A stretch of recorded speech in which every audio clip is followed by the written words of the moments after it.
வருங்கால அரசு அதிகாரிகள் அனைவருக்கும் வணக்கம். நான் உங்கள் பொன்வேல் பாண்டியன், நடப்பு நிகழ்வுகள் ஆசிரியர்.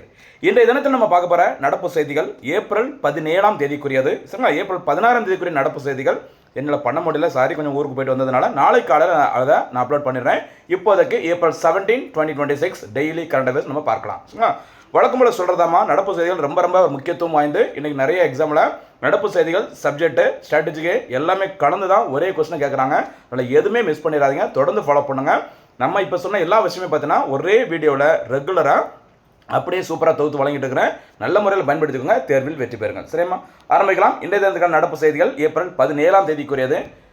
ஃபஸ்ட்டு நம்ம பார்க்க போகிறது இன்றைய தினத்திற்கான தலைப்பு செய்திகள், முக்கிய செய்திகள். அதில் ஃபஸ்ட்டு ஏப்ரல் 17 என்னென்ன முக்கிய தினங்கள் இருக்குது அப்படின்னு சொல்லி பார்த்துட்டு ஒரு ஸ்பெஷல் வீடியோன்னு கூட சொல்லலாம். இன்னைக்கு பார்த்தீங்கன்னா லோக்சபா மக்களவை தொகுதி மறுவரையறை சரியா என்ன நடந்துட்டு இருக்குது, ஓகேவா, அதோட ப்ராசஸ் என்ன, இப்போ என்ன கண்டிஷனில் இருக்குது அப்படின்னு சொல்லி பார்த்துட்டு அது தொடர்பான முக்கியமான 3 சரியா மசோதாக்கள், ஒரு 3 பில்லு பார்க்க போகிறோம்.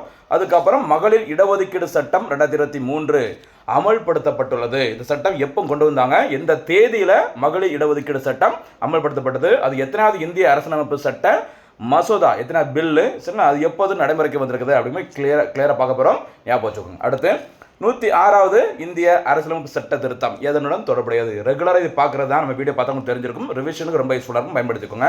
அடுத்து முக்கியமானது பாருங்கள், இந்தியாவிலேயே முதலிடம் பிடித்தது தெற்கு ரயில்வே.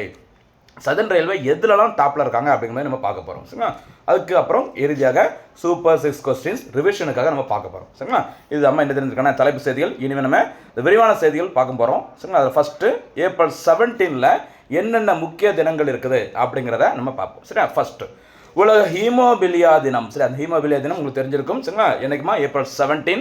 அதே மாதிரி உலக கூட்டமைப்பு பாருங்கள், உலக கூட்டமைப்பு 1989 முதல் சரி உலக கூட்டமைப்பில் சரி உலக சுகாதார கூட்டமைப்பு சரிங்களா வேர்ல்டு ஹெல்த் சொல்லுவாங்கள்ல, அந்த கூட்டமைப்பான பார்த்தீங்கன்னா 1989ஆம் ஆண்டு முதல் ஏப்ரல் 17ஆம் தேதியில் இந்த தினத்தை கடைபிடிச்சிட்டு இருக்கிறாங்க. ஞாபகம் வச்சுக்கோங்க, ஓகேவா. அப்போ உலக ஹீமோபிலியா தினம் ஏப்ரல் 17, ஓகேவா.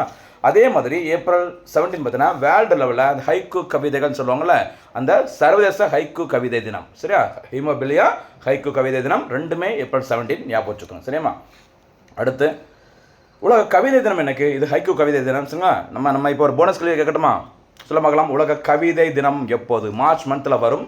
உலக கவிதை தினமும் இன்னொரு தினமும் ஒரே டேட்டில் வரும். இது நம்ம வந்து நடப்பு செய்திகள் நடத்தும் போது லிங்க் பண்ணி சொல்லியிருப்பேன். ஞாபகம் இருக்கிறவங்க செக் பண்ணாமல், அதை கூகுளில் போய்ட்டு சர்ச் பண்ணி பார்க்காம நீங்களே சொல்லுங்கள், பார்க்கலாம், ஓகேவா. அடுத்து சூப்பரான ஒரு இந்தியன் பாலிட்டி தொடர்புடைய சூப்பரான ஒரு நடப்பு செய்தி பாருங்கள். அடுத்து கொஞ்ச நாளைக்கு நியூஸில் வந்துட்டே தான் இருக்கும், கொஞ்சம் நாளாக, கொஞ்சம் மாதத்துக்கு, கொஞ்சம் வருஷத்துக்கு கூட நியூஸில் வரும். என்ன நியூஸ்னு சொல்லி பாருங்கள்.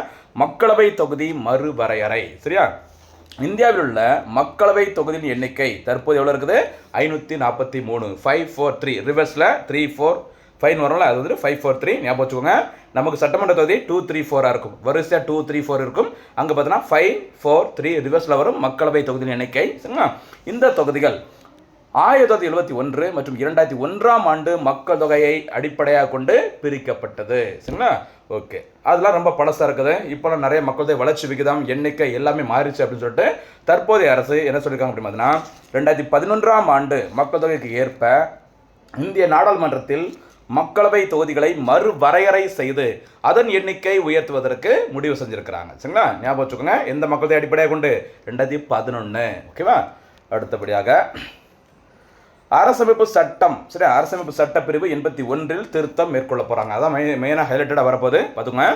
எத்தனாவது அரசியலமைப்பு சட்ட திருத்தம்? 131வது. சரிங்களா? ஓகே, 130வது சட்ட திருத்த மசோதா எதனுடன் தொடர்புடையது? சொல்லுங்க பார்க்கலாம். போனஸ் கேள்வியாக நம்ம ஏற்கனவே வீடியோவில் பார்த்துருக்குறோம். சொல்லுங்க. சரியா? 131வது சட்ட திருத்த மசோதா, கான்ஸ்டிடியூஷனல் அமெண்ட்மெண்ட் பில் 130 எதனுடன் ரிலேட்டடாக உள்ளது அப்படிங்கிறத போனஸ் கேள்வி சொல்லும் மக்களே. இங்கே நம்ம பார்க்குறது 131வது அரசியலமைப்பு சட்டத்திருத்த மசோதாவின்படி மாநிலங்களில் உள்ள மக்களவை தொகுதியில் இருந்து அதிகபட்சமாக 815 உறுப்பினர்களும் எங்கள் ஸ்டேட்டில், ஓகேவா. அடுத்து யூனியன் பிரதேசங்களில் இருந்து நாடாளுமன்ற முன்மொழியும் சட்டத்தின் அடிப்படையில் 35 உறுப்பினர்களும் தேர்வு செய்யப்பட உள்ளனர். அப்போ மொத்தமாக எவ்வளவுமா? ஸ்டேட்டில் 815, யூனியன் டெரிட்டரியில் பார்த்தீங்கன்னா 35. ஓவரால் சேர்ந்து ரெண்டே சேர்க்கும்போது 850. சரியா? மக்களவை அந்த உறுப்பினர் எண்ணிக்கை 850ஆக உயர்த்தப்பட உள்ளது. ஞாபகம். சரியா? இது தொடர்பாக பாருங்கள், ஒரு முக்கியமான 3 மசோதா, ரொம்ப முக்கியமானது பாருங்கள். தொகுதி மறுவரையறை மசோதா 2026.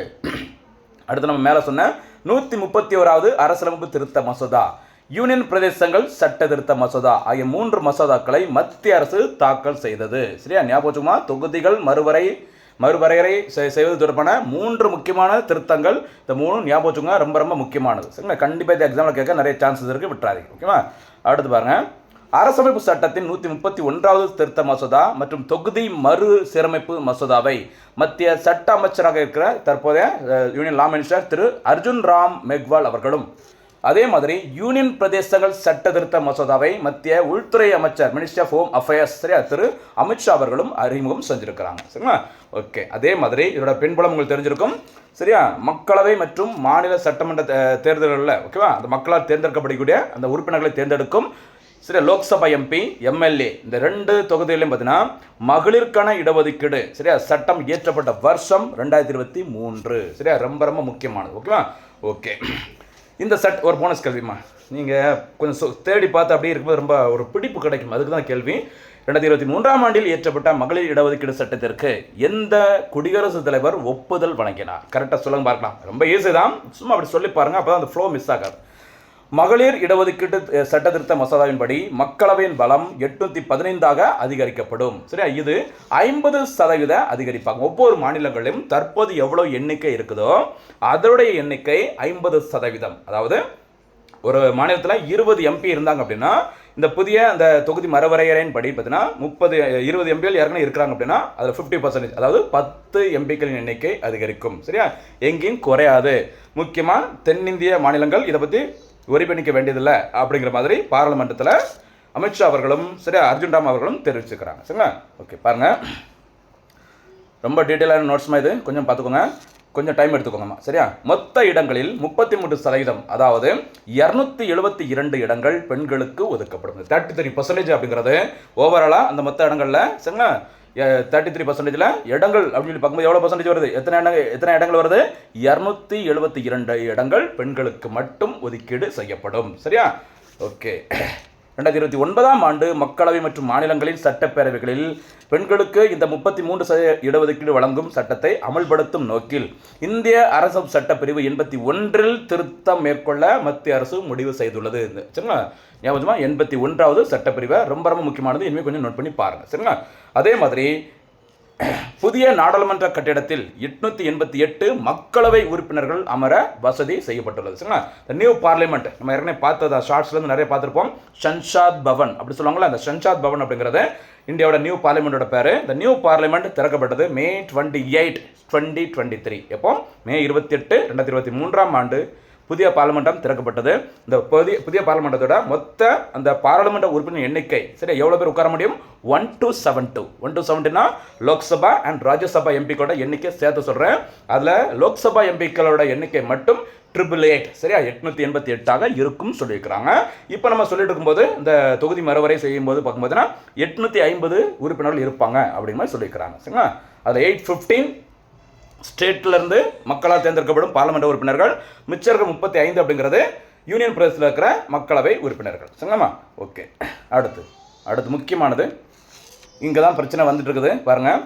அதிகரிக்கப்படும் மக்களவை தொகுதிகளின் எண்ணிக்கை, லோக்சபா அந்த தொகுதிகளோட எண்ணிக்கை. சரிங்களா, பாருங்கள், ஃபஸ்ட்டே தென்னிந்திய மாநிலங்கள் தான் மென்ஷன் பண்ணி சொல்லியிருக்கிறாங்க. பாருங்கள், இந்த இந்தியாவில் இருக்கிற 5 தென் மாநிலங்களில் தற்போது 129 மக்களவை தொகுதிகள் உள்ளன. சரி, தமிழ்நாடு, ஆந்திரா, கர்நாடகா, தெலுங்கானா, கேரளா இதெல்லாம் சேர்த்து ஒரு 5 தென்னிந்திய மாநிலங்களில் மொத்த மக்களவை தொகுதியின் எண்ணிக்கை தற்போது 129. சரிங்களா, இது இந்த தொகுதி மறுவரையறை செஞ்சாங்கன்னா ஓகே ரீஆர்கனைசேஷன் செஞ்சதுக்கு அப்புறமா இது வந்து 195 இன்க்ரீஸ் ஆகும் அப்படின்னு சொல்லியிருக்கிறாங்க. சரியா, தமிழகத்தில் இதன் அடிப்படையில் தமிழகத்தில் தற்போது உள்ள இந்த மொத்த மக்களவை தொகுதியின் எண்ணிக்கை புதுச்சேரி சேர்க்காம 39 ஞாபகம் வச்சுக்கோங்க.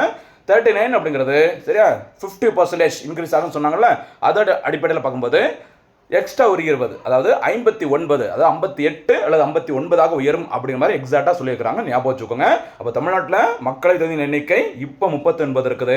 தொகுதி மறுவரை செஞ்சு அது நடைமுறைக்கு வந்தது அப்படின்னா 59ஆக தமிழ்நாட்டில் உள்ள இந்த எம்பிக்கள் எண்ணிக்கை அதிகரிக்கும் சொல்லியிருக்கிறாங்க. சரிங்களா, அடுத்து கேரளாவில் தற்போது 20 தொகுதிகள் இருக்குது.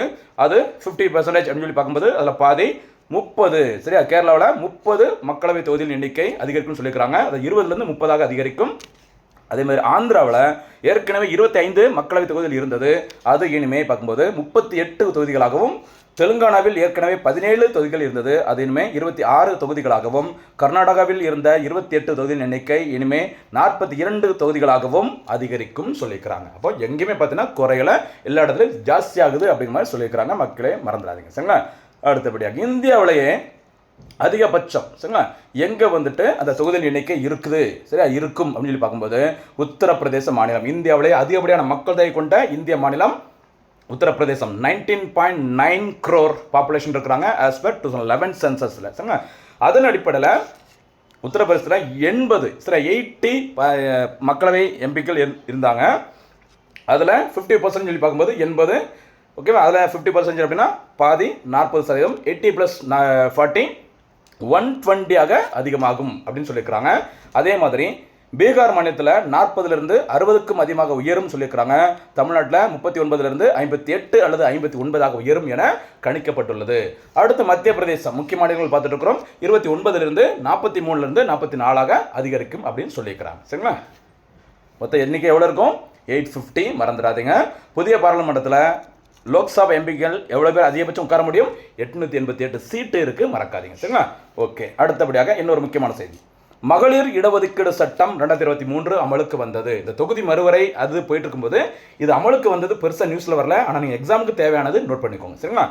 நாரி சக்தி வந்தன் அதிநியம் சரியா. நாரி சக்தி வந்தன் அதிநியம் அதாவது மகளிர் இடஒதுக்கீடு சட்டம் 2023 சரிங்களா. எத்தனாவது அரசியலமைப்பு சட்ட மசோதாவின்படி அறிமுகப்படுத்தப்பட்டது? 128 ஞாபகம் வச்சுக்கோங்க சரி. 128வது இந்திய அரசியலமைப்பு சட்ட திருத்த மசோதாவின்படி இந்த நாரி சக்தி வந்தன் அதிநியம் அப்படிங்கிறது அதாவது மகளிர் இடஒதுக்கீடு சட்டமானது இயற்றப்பட்ட வருஷம் 2023 சரிங்களா. நாடாளுமன்றம் மற்றும் மாநில சட்டப்பேரவைகளில் பெண்களுக்கு 33% இடஒதுக்கீடு வழங்கும் இந்த சட்டம் நோட் பண்ணிக்கோங்க மக்களே, ஏப்ரல் 16, 2026 முதல் நடைமுறைக்கு வந்துள்ளதாக மத்திய அரசு அறிவிச்சிருக்கிறாங்க. அப்போ மகளிர் இடஒதுக்கீடு சட்டம் 2023 நடைமுறைக்கு வந்தது 2026 சரிங்களா. ஞாபகம் 30 மாதங்களுக்கு பிறகு தான் நடைமுறைக்கு வந்திருக்கு அப்படிங்கிற மாதிரி நியூஸ் பேப்பரில் போட்டிருந்தாங்க. டேட்டை மறந்துடாதீங்க, ஏப்ரல் 16 சரியா. ஏப்ரல் 16 அப்படிங்கிறது இந்திய ரயில்வே தினம். அது ஏப்ரல் 16 கரண்ட் அஃபேர்ஸ் பார்க்கும்போது கிளியராக பார்க்கலாம் சரிங்களா. ஓகே, செப்டம்பர் 2023 தான் நாடாளுமன்றத்தில் இந்த மகளிருக்கான இடஒதுக்கீடு சட்டம் நிறைவேற்றப்பட்டது. தற்போது நடைமுறைக்கு அமல்படுத்தப்பட்டுள்ளது ஞாபகம் வச்சுக்கோங்க. அப்போ அந்த நாரி சக்தி வந்தன் அந்த அதிநியம் அப்படிங்கிறது game into effect from April 16, 2026 சரியா. 16, 26 மறந்துடாதீங்க சரிங்களா. அதான் இது லாட்டாக நம்ம யாருமே சொன்னதான் ஷார்ட்டாக கொடுத்துருங்க பாருங்க.